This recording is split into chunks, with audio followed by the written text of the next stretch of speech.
i-bless na. Tagalog bilang natin. Tagalog tayo.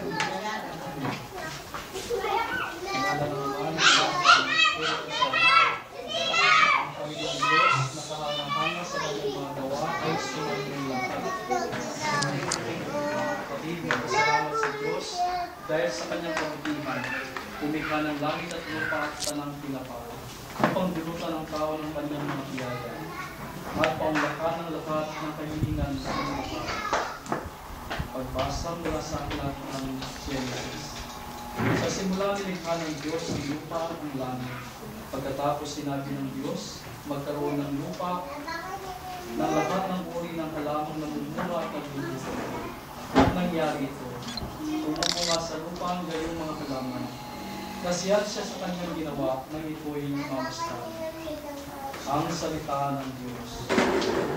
Ang ating tugon, ipagdiwang ninyo ang Panginoon, siya'y butihin. Ulitin natin. Ipagdiwang ninyo ang Panginoon, siya'y butihin.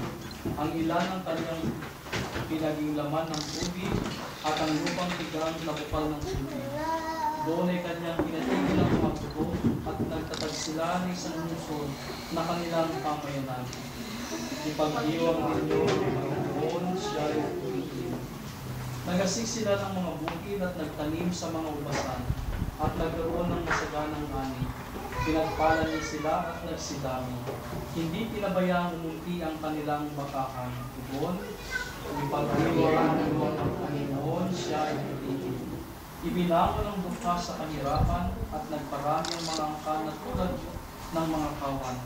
Ito ang makikita sa mga matutuwid at magagalak. Pinipilit ng lahat ng kasamaan ang kanyang bibig. Tugon, pagpapalawin ng Panginoon, siya ay butihin. Manalangin tayo.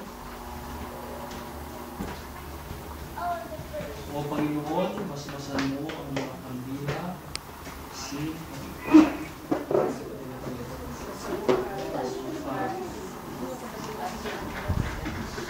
Inilaan para sa iyong karangalan at kalooban. Loobin mo ang lahat ng gumamit ito ay magkamit ng iyong pagpapala at ipagadya sa panganib at sa panahan. Kaya kami lahat ay maasa sa iyong biyaya at kagandahan mo. Inihiling namin ito sa pamamagitan ni sa Kristo, aming Panginoon, kasama ng Espiritu Santo, sa walang hanggan. Amen.